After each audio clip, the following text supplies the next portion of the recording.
The first thing that you'll want to do is create a space for you to make art. This might be your dining table, a desk in your home, or a space on the floor with a tablecloth or material to protect your floor. If you are using paint or any wet materials, I would recommend having an at-home messy mat, which would be a large sheet of construction paper or a thin mat to protect the surface in your home.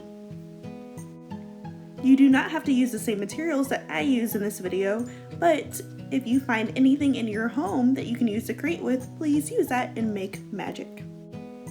Let's first look at this painting by the artist Albrecht Dürer. What do you notice when you first look at the painting? Do you see any animals or insects? Notice the different shades of green that the artist painted. Does it look like wind is moving the grass side to side in different directions, or does it look nice and straight? Does it look like the artist was looking at the grass from standing up way up high or very down low to the ground? After reading Eric Carle's book, we saw several examples of texture and how so many different colors are used to create the insects. Eric Carle uses a technique called collage, where he creates pictures by painting paper and then cutting and pasting it. We will use inspiration from Eric Carle's book and the painting Turf by Albrecht Dürer to create a landscape. A landscape is an area of land and all the features in the land. If you walk outside and you think about what you see, do you see grass, trees?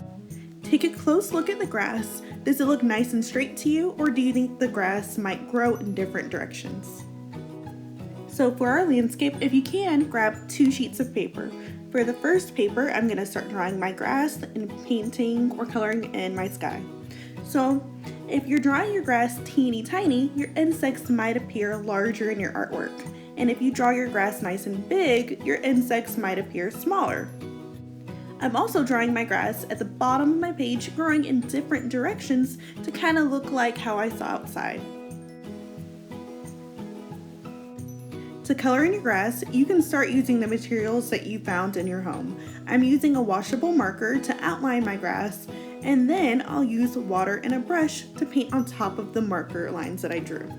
So this makes it appear like watercolor if you don't already have any at home. And you can also use colored pencils or crayons.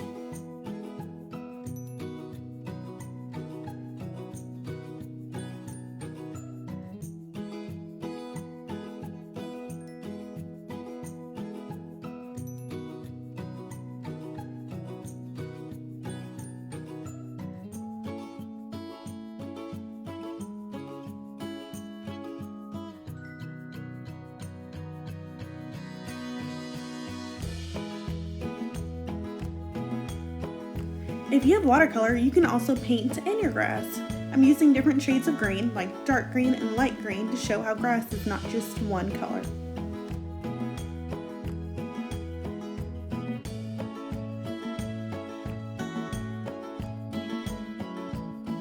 Something that you might have at home is salt. Salt is also used as a watercolor technique because it absorbs watercolor paint when you sprinkle it on top of paper, leaving a really cool and interesting texture. Another cool trick if you're using watercolor is to first draw with crayon and then paint over the crayon with watercolor. The watercolor resists from the crayon, or it won't paint over the crayon because the crayon is made from wax. Wax and water will not mix.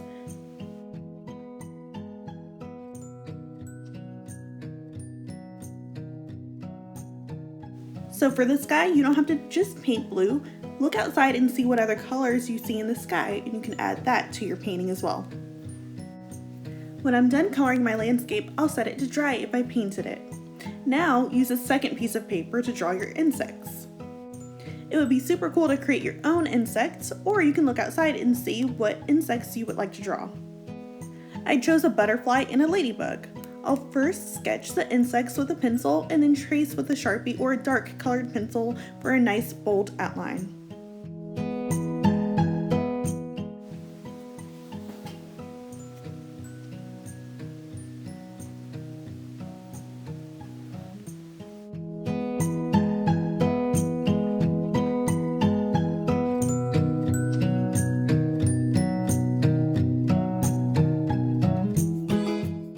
When you're done tracing your outline, you can use any materials that you can find in your home to color in your insects.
When you're done painting, wait until everything's dry before cutting and gluing the insects. When it's time to cut, be sure to always cut away from yourself and ask a grown-up if there's a safe pair of scissors that you could use.